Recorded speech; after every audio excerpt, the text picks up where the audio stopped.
자, 오늘 말씀 같이 좀 볼게요. 신명기 16장 13절에서 16절까지 제가 좀 읽어드리도록 하겠습니다. 너희 타작마당과 포도주 틀에 소출을 거두어 드린 후에 이래 동안 초막절을 지킬 것이요, 절기를 지킬 때에는 너와 내 자녀와 노비와 내 성중에 거하는 레위인과 객과 고아와 가부가 함께 즐거워하되, 내 하나님 여호와께서 택하신 곳에서 너는 이래 동안 내 하나님 여호와 앞에서 절기를 지키고, 내 하나님 여호와께서 내 모든 소출과 내 손으로 행한 모든 일에 복을 주실 것이니 너는 온전히 즐거워할지니라. 너희 가운데 모든 남자는 1년에 3번 곧 무교절과 칠칠절과 초막절에 내 하나님 여호와께서 택하신 곳에서 유아를 배웁되 빈손으로 유아를 배웁지 말고 각 사람이 내 하나님 여호와께서 주신 복을 따라 그 힘대로 드릴지니라. 아멘. 자, 여러분, 율법에 따라서 또 하나님이 언약 가운데, 말씀 가운데, 우리 가운데 주신 3가지 절기가 있어요. 무엇일까요? 오늘 말씀을 보면 나와 있어요. 유월절, 칠칠절, 그리고 장막절이에요. 오늘 이 3가지 절기를 통해서 하나님의 은혜를 좀 나누기를 원하는데, 이 3가지 절기가 참 어려운 것 같습니다 라고 표현하는 분들이 있어요. 자, 오늘 이 은혜를 신약에 주셨던 말씀과 조금 연결해서 말씀의 원리와 영적 원리를 전하기를 원합니다. 3가지 절기를 보시면 신명기 16장 16절, 너희 가운데 모든 남자는 1년에 몇 번을요? 3번. 3번인데 뭐라고 나와 있죠? 무교절, 칠칠절, 그리고 초막절이라고 나와 있어요. 이 초막절에 여호와께서 택하신 곳에서 여호와를 배웁되라고 말하고 있어요. 하나님이 성막 가운데 제사를 드릴 때도 만나 주셨지만 그 가운데 임재하시고 특별한 은혜를 주셨는데, 하나님이 정하신 3가지 절기에는 하나님 앞에 나갈 때 특별한 은혜를 주시더라. 그 3가지 절기를 보며 첫째는 유월절이요, 2번째는 초실절이요, 3번째는 장막절이라고 말하고 있어요. 그럼 여러분, 첫 번째 유월절에 대해서 나누면 여러분은 유월절은 잘 아실 거예요. 예수께서 성검요일, 우리가 잘 아는 고난주간, 종료주간, 성검요일, 그날이 무슨 주간이죠? 유월절. 그리고 성검요일이 일주일간 유월절 제사를, 절기를 마무리하고 그날 해가 지면서 무교절로 바뀌게 돼요.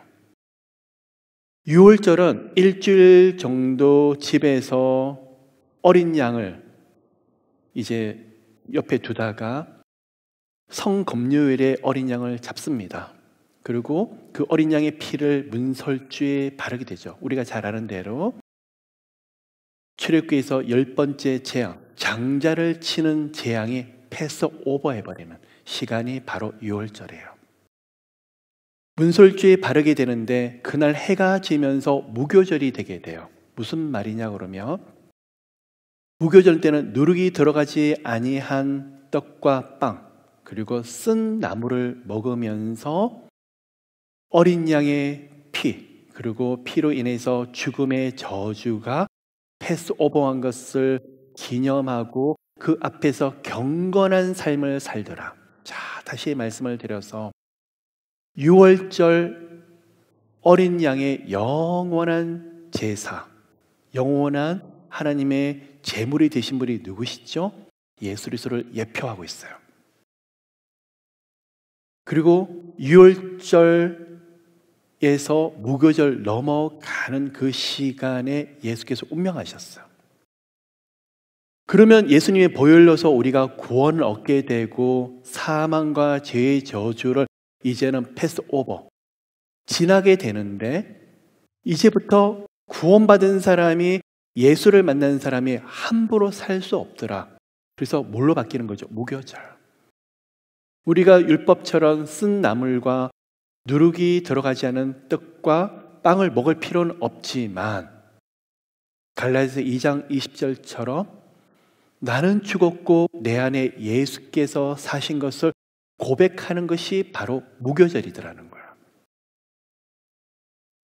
그래서 여러분, 예수를 만나고 예수 그리스도의 은혜를 누리는 사람이 함부로 살 수 없는 것이 율법을 따라서 그렇게 제정하셨기 때문에 그런 것이 아니라 예수 만난 감격이 너무나 크기 때문에.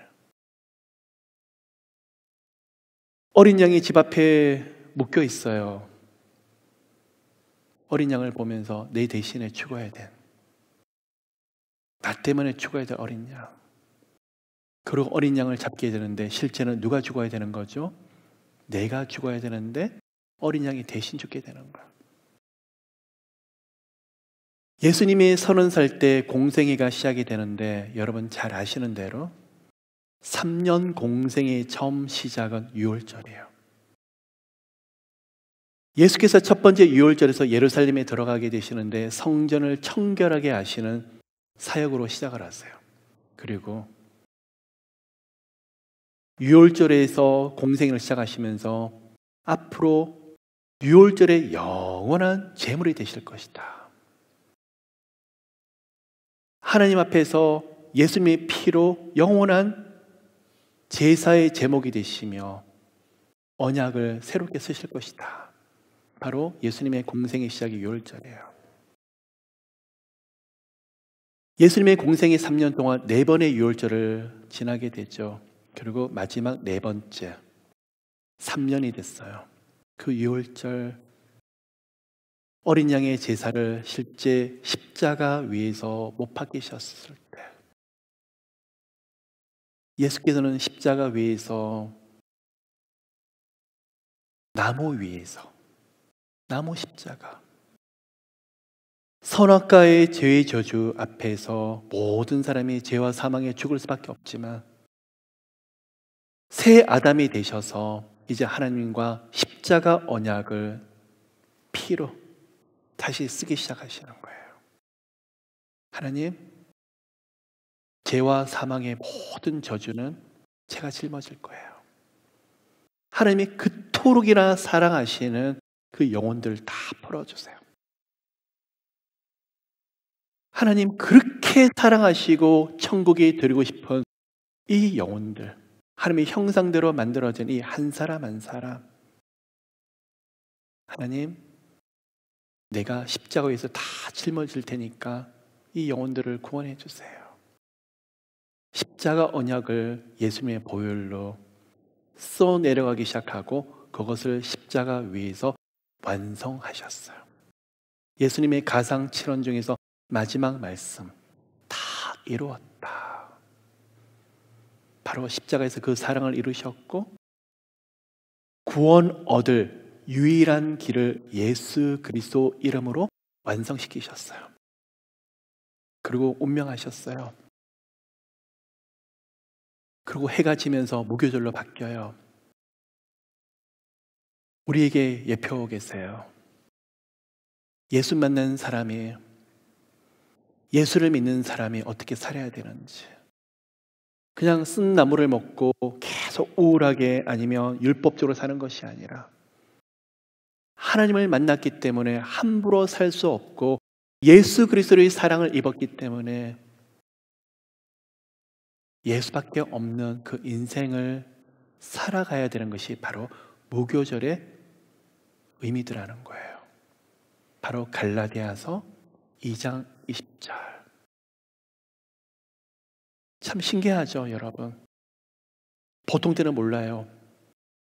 힘들어질 때, 고통스러울 때, 너무나 좌절할 때, 기도할 때 뭐라고 말씀을 하시죠? 아무것도 보이지 않을 때 하나님 다 내려놔요. 저는 예수 만났잖아요. 예수님만 계시면 돼요.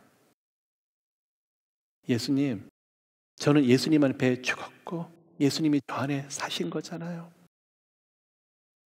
주님이시오니 알아서 해주세요. 여러분의 고백이 갈라디아서 2장 20절의 고백이 기도할 때, 아플 때, 슬플 때, 외로울 때, 고통할 때, 좌절할 때 그 고백을 하고 있어요. 예수님은 유월절에 이루셨고 무교절에 그 의미를 가지고 우리는 그 고백을 하고 있는 거예요. 두 번째 절기가 무엇이죠? 초실절. 처음 익은 열매를 하나님 앞에 올려드리는 거예요. 맥추절이라고 합니다. 바로 보리맥자예요. 보리의 추수를 거두고 그 열매를 가지고 봄에 여호와 하나님 앞에 제사를 드리는 거예요. 이 절기를 또한 오순절이라고 그래요.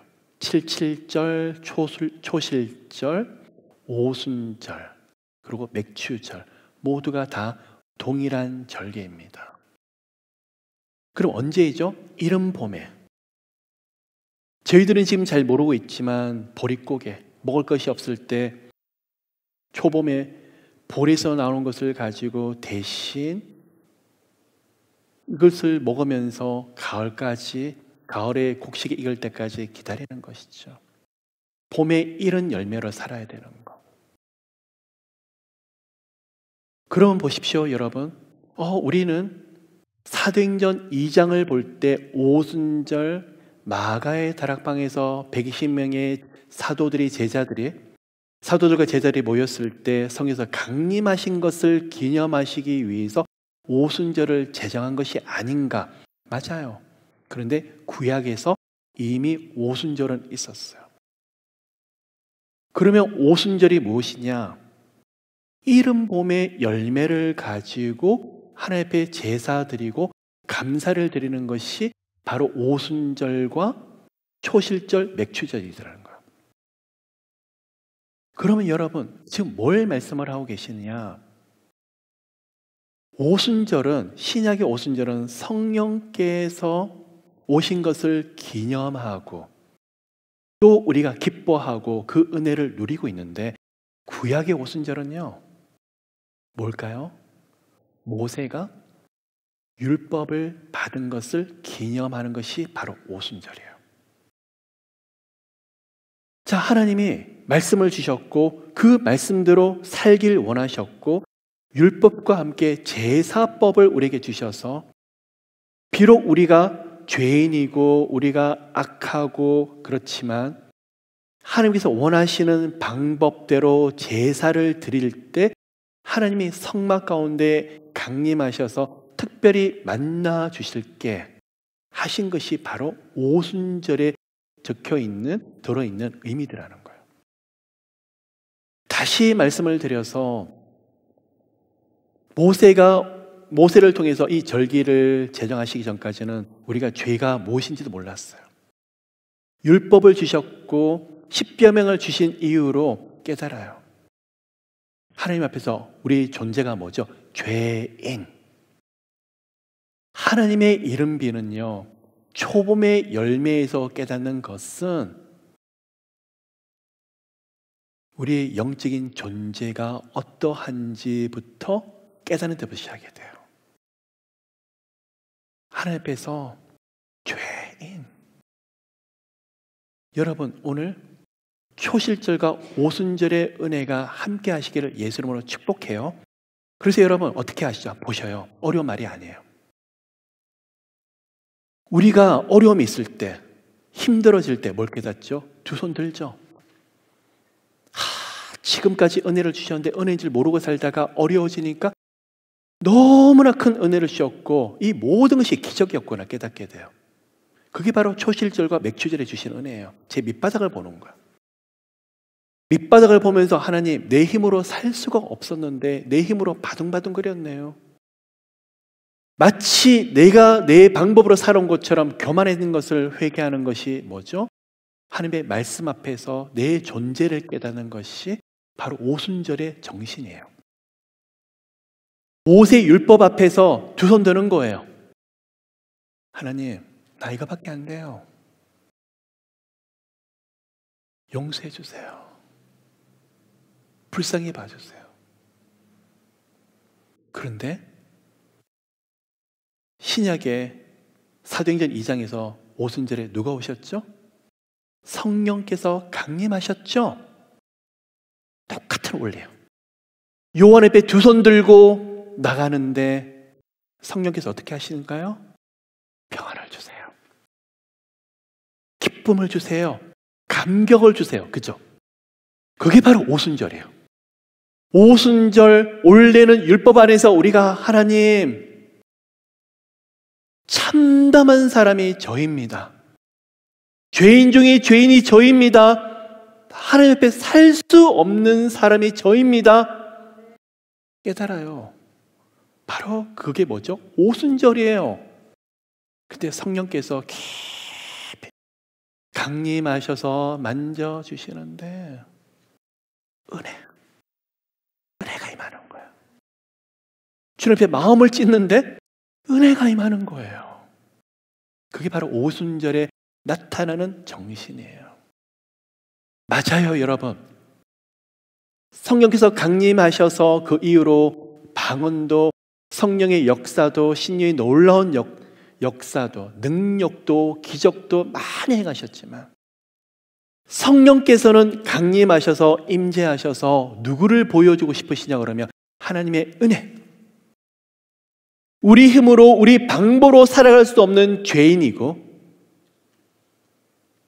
우리의 능력이 아무것도 없다는 것, 그 능력 또한도 하나님이 주셨다는 것을 깨닫도록 하시는 것이 바로 오순절에 주시는 의미예요. 두 손 들라는 거죠. 그리고 누구 은혜로 살아라는 거죠? 성령님, 강림하셨던 성령님의 은혜로 살아라. 그게 바로 초실절, 처음 익은 열매가 누구냐 그러면 바로 성령님의 그 은혜를 가지고 우리가 살아가는 거예요. 인생의 이른비를 계속 부어주시는데 그게 무엇일까요? 혼자가 아니시잖아요. 누구의 은혜로 살아가시죠? 성령님의 은혜로. 은혜가 언제 더 강해지죠? 찬양하고 기도하고 주님 붙잡을 때 은혜가 더 뜨거워지는 것도 있지만요, 여러분 때때로 하나님이 우리를 무릎 꿇게 하세요. 울며 불며 하나님께 매달리는데 제 밑바닥을 보게 하세요. 하나님, 아무것도 아닌 제가 교만했네요. 별것 아닌 제가 목에 힘이 들어갔네요. 뭐가 그렇게 잘났고 당당한지 하나님 부끄러워서 얼굴을 못 들겠습니다. 저도 모르게 그 은혜 속에서 마음속에 깊은 회개가 흘러넘치는데 성령께서 뭘 주시죠? 은혜를 주세요. 은혜를 주시고 다시 말씀 가운데 십자가로 돌아가시는데 하나님 맞아요. 내가 사는 것이 아니라 내 안에 예수께서 사시는 것이죠. 그게 뭐라고요? 오순절 율법이 모세 율법이 아니라 성령의 은혜로 살아가는 거예요. 적용해 볼까요, 여러분? 비즈니스가 힘들어요. 재정이 힘들어요. 마음이 너무 아파요. 우리 아들, 딸이 문제가 있어요. 어떻게 풀어야 될지 모르겠어요. 진로 장래가 이러이러한 고민이 있어요. 어떻죠, 여러분? 하나님 앞에 가까이 나가는데 두 손 들어요. 그리고 다 동일한 고백을 해요. 하나님, 내 힘으로 안 돼요. 내 방법으로 안 돼요. 은혜 주세요. 도와주세요. 그리고 무엇을 어떻게 해야 될지 모르겠어요. 그게 뭐라고요? 은혜 중에 은혜인데 오순절 절기 속에 있는 은혜들하는 거예요. 그때 누구의 은혜로 덮어주시는 거예요? 성령님의 은혜로 덮어주시는데 누가 보여지는 거예요? 예수 그리스도가 보여지는 거예요. 맞아요, 하나님. 제가 구원 얻은 자죠. 예수 만난 사람이죠. 하나님의 은혜 속에 다 있죠. 그게 인생에 누리는 이름이에요. 자, 마지막이에요. 장막절에 대해서 말씀을 나누려고 그래요. 유대인의 이스라엘 백성들의 추수 감사절이에요. 이스라엘 백성들이 광야 학교를 지나게 될 때 이들이 머물렀던 것이 어디죠? 장막이에요. 약속의 땅 가나안에 들어갔어야 그때부터 정착하고 집을 짓고 성을 짓고 목축도 했지만 농사도 짓기 시작을 하는데, 광야에서 장막에 거할 때는 불기둥 구름기둥 없이는 살 수가 없었었고, 만나와 메추라기 없으면 생존이 불가능했어요. 이 시간 하나님이 정말 특별히 함께 하셨기 때문에 37년의 광야 생활을 능히 감당할 수 있었어요. 그리고 약속의 땅, 가나안 땅에 들어갔었을 때 하나님께서 오늘의 신명기 말씀처럼 장막절, 수장절을 제정하셔서 일주일간, 대속죄일로부터 일주일 뒤에요, 추수감사절을 의미해요. 이 시간 온 가족이 풀로 장막을 만들어서 일주일간 그 안에 거하면서 믿음의 조상들이 광야에서 어떻게 하나님의 은혜를 속에 살았는지 그것을 마음에 새기고 잊지 않도록 하는 것이 바로 이 장막절의 의미예요. 그러면 우리 가운데 오늘 이 장막절은 무슨 의미를 하느냐? 자, 여러분이 아무리 좋은 집에 거하고 좋은 초소가 있다 할지라도 영원한 본향이 아니에요. 장막은요, 불기둥과 구름기둥이 움직이면 즉시 접고 따라서 움직여야만 됐었어요. 다시 말씀을 드려서 이 땅은 우리의 영원한 본향이 아니라 앞으로 예수께서 재림하시고 육체의 부활이 있고 예수께서 모든 악과 사탄을 다 묶어버리시고 무지개를 보내버리시고 새 예루살렘 성이 이 땅에 오게 될 텐데 그곳이 우리가 들어가야 될 영원한 본향이더라는 거예요. 예수님과 얼굴 대 얼굴을 마주보며 영원토록 영생을 누리는 그곳, 새 예루살렘. 그 새 예루살렘 성이 바로 영원한 본향인데 하나님은 우리 가운데 기억하라는 거죠. 우리는 마치 좋은 집에 들어가기 때문에 이사해서 그곳이 영원토록 살 것처럼 너무 기뻐하고, 좋은 곳이 생기면 내 손에 절대 뺏길 것 같지 않은 것처럼 생각을 하지만 하나님은 기억하라. 이것도 하나님의 은혜로 받는 것이다. 또한 아무리 좋은 걸 주시더라도 이게 전부 다가 아니라 우리가 가야 될 곳, 새 예루살렘을 기억하라고. 언제 새 예루살렘 성이 우리 가운데 주어지죠? 예수님의 재림. 마라나타, 주 예수여 오시옵소서. 예수님은 반드시 다시 오실 것이며, 그리고 우리가 가야 될 곳은 새 예루살렘 성을 예수께서 지금도 준비하고 계시는데 그곳이 영원한 본향인 것을 잊지 말아라 하는 것이 바로 장막절의 의미더라는 거예요. 자, 여러분 적용해 볼까요?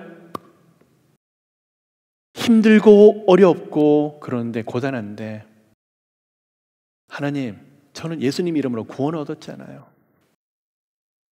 이 땅에서 은혜로 살겠지만 언젠가 제가 예수님과의 얼굴 대 얼굴을 바라보면서 거할 영원한 처소로 들어가게 하시겠죠.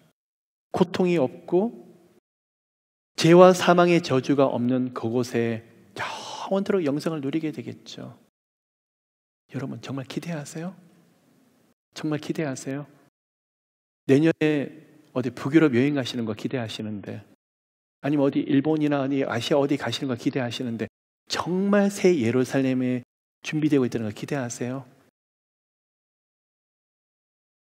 오늘날 우리 가운데 구원과 영생이 예수 그리스도 이름으로 얻어지고 그 은혜로 살아가는 우리들이지만, 이 땅에서 무병장수하시고 이 땅에서도 주시는 영육간의 복을 많이 누리십시오. 그러나 오늘 이 장막절 추수감사절 예배를 올려드리면서 정말 생각해야 되는 것은 앞으로 우리가 들어가야 될 영원한 본향이 있다는 거. 속상하고 때로는 슬플 때가 있지만 저는 예수 만났잖아요. 하나님, 저는 은혜 입은 자잖아요. 저는 사랑을 입은 자잖아요. 기뻐하면서. 또한 하나님, 지금 이 상황은 그렇지만 언젠가 제가 다시 하나님을, 예수님을 얼굴을 깊이 만나는 그 시간.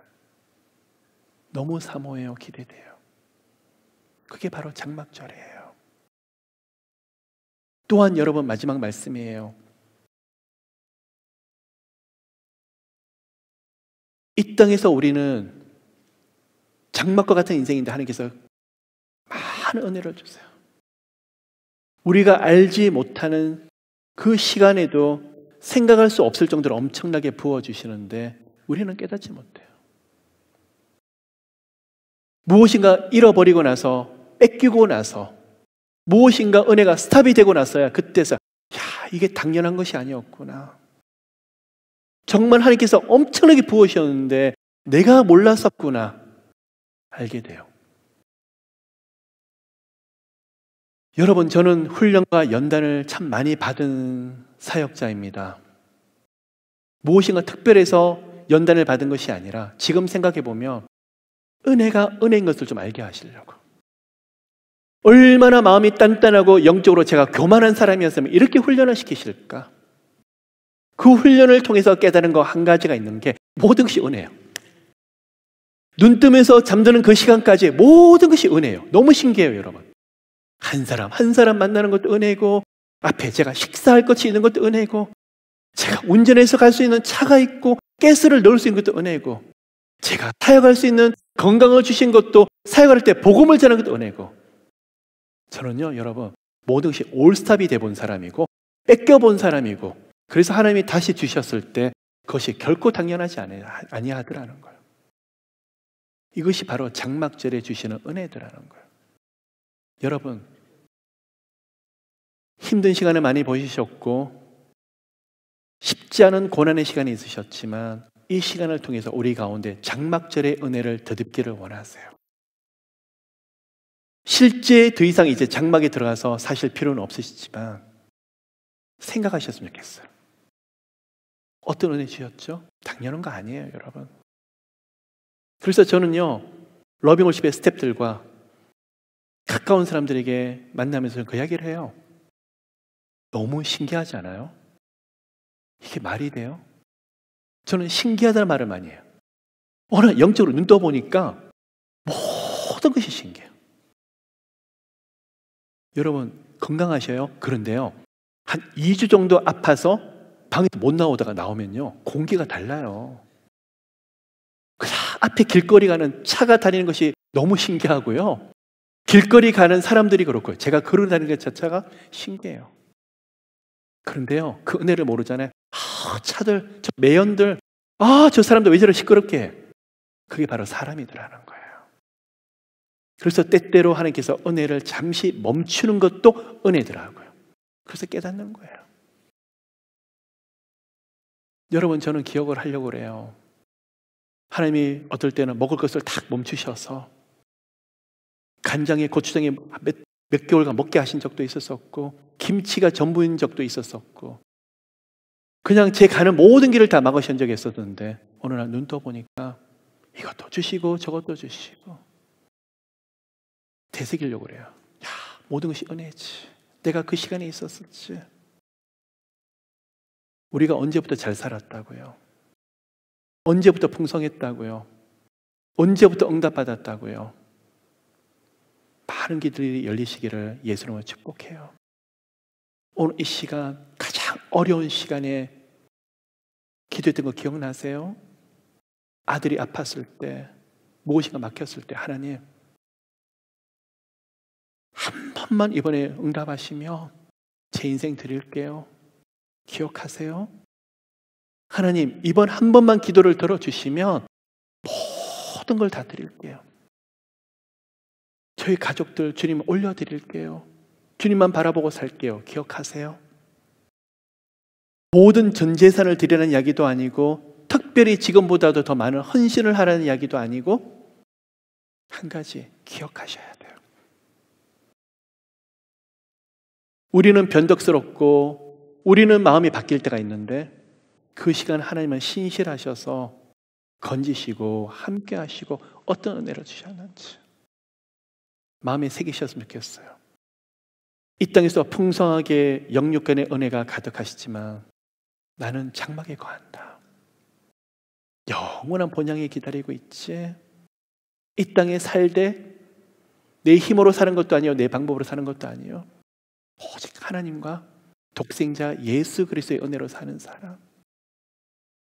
성경에서 은혜 주시기 때문에 오늘도 호흡하고 살아갈 수 있는 자, 바로 여러분과 저예요.